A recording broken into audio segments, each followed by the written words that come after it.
12월 7일 목요일입니다. 굿모닝 브리핑 시작합니다. 오늘 볼 첫 신문은 동아일보입니다. 요소 등 중국에 90% 의존하는 품목이 200여 개에 달한다라는 제목입니다. 최근 제2의 요소수 대란 우려가 커지면서 중국에 의존하는 다른 품목들에 대한 불안도 함께 증가하고 있습니다. 그도 그럴 것이 올 10월까지 1,000만 달러 이상 수입한 품목 중 특정 국가에 대한 의존도가 90% 이상인 이른바 절대 의존 품목이 393개로 나타났는데 이 중 중국산이 216개로 55%를 차지했습니다. 반도체를 만드는 데 필요한 불화수소, 네온, 또 제논 등의 대중 의존도가 60에서 80%로 높았고 2차 전지 핵심 소재들도 중국산 의존도가 80% 내외로 상당히 높았습니다. 이러한 원자재에 대한 중국 의존도가 높은 건 저렴한 수입 비용 때문으로 분석되고 있는데요. 우리 산업계가 계속해서 중국에 대한 의존도를 낮추지 못할 경우에 중국의 수출 통제의 속수무책이라는 우려가 나오고 있습니다. 따라서 원자재 수급처 다변화를 위한 정부의 정책이 뒷받침되어야 한다는 지적도 나오고 있고 비축 물량도 확대할 필요가 있다는 목소리가 함께 나옵니다. 또 이를 위한 입법이 필요하다는 의견까지 함께 신문에서는 전하고 있습니다. 다음 기사 보겠습니다. 외국인 근로자 태업과 잠적되는 속수무책이다라는 제목입니다.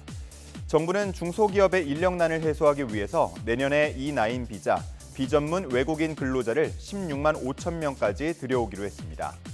역대 최대 규모이고요. 4년 만에 약 3배나 증가한 수치입니다. 이에 대해서 기대하는 반응도 있는 한편 관리 대책이 부족하다면서 우려의 시선도 함께 나오고 있습니다. 현장의 목소리를 들어보자면 현재 일하고 있는 외국인 근로자들 중 급여를 올려주지 않으면 다른 사업장으로 가겠다며 태업을 하는 경우가 더러 있다고 하는데 특히 SNS 등을 통해서 서로 의견을 공유하면서 이게 마치 매뉴얼처럼 굳어져 가고 있다고 합니다. 한편 외국인 근로자의 열악한 처우 개선이 필요하다는 지적도 함께 나오는데요. 작년 외국인 근로자에 대한 임금 체불액이 1,223억 원으로 매년 1,000억 원을 웃도는 수준으로 집계가 되고 있고 올해 상반기 전체 산재 사망자 중 10% 정도가 외국인으로 집계되는 등 외국인 근로자의 산업재해 사고도 빈번한 것으로 나타나고 있습니다. 이를 보면서 전문가들은 저숙련 근로자들의 숫자만 늘리는 단기 처방이 아닌 장기적 관점에서 정책을 다듬을 필요가 있다고 말하고 있습니다. 다시 말해 숙련도가 쌓인 외국인 근로자들이 국내에서 오래 일할 수 있도록 유인하는 방향으로 제도를 개선할 필요가 있다는 의견이었습니다. 다음은 병원 예약 앱 문제를 다룬 경향신문 기사 보겠습니다. 소아과 대란 문제가 발생하면서 영유아 자녀를 둔 부모 사이에서는 육아 필수 앱이 생겼습니다. 바로 병원 예약과 접수를 돕는 앱인데 그중 하나인 똑딱의 경우 누적 가입자가 1,000만 명에 달하고 있습니다.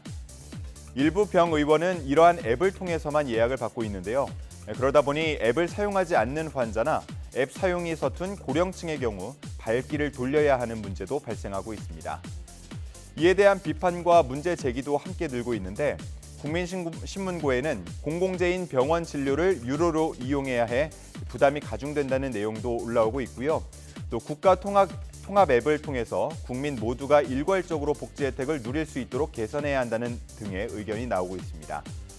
이에 대해서 복지부 관계자는 병원 예약 앱은 편의 증진을 위한 서비스 영역이기 때문에 의료법상 강제할 수단은 없다면서도 유인이나 알선 행위에 해당할 수 있다면서 주의를 주기도 했습니다. 마지막은 조선일보 기사 하나 보겠습니다. 조선일보가 전국 4년제 대학 202곳의 수시 경쟁률을 조사한 결과 10곳 중 6곳이 사실상 미달 기록한 것으로 나타났습니다. 수험생은 한 명당 6곳의 원서를 쓸 수가 있는데 따라서 경쟁률이 6대 1에 미치지 못한다면 사실상 미달로 볼 수가 있습니다. 이렇게 미달을 기록한 120곳 중 수도권이 22곳, 비수도권은 98곳으로 나타났는데 지방일수록 학생 모집에 어려움을 겪는 것으로 해석됩니다. 이러한 대학 미달 사태는 앞으로 더 심화할 것으로 전망이 되고 있습니다. 이미 올해도 수능 응시생보다 대학 정원이 더 많았고 역대 최고를 기록하고 있는 N수생을 감안한다면 앞으로 미달을 기록하는 대학은 더 많아질 것으로 예상됩니다. 이를 보면서 전문가들은 인구 절벽이 더 심화하기 전에 대학의 구조 조정을 서둘러야 한다고 강조하고 있습니다. 12월 7일 아침 신문 살펴봤습니다. 지금까지 굿모닝 브리핑이었습니다.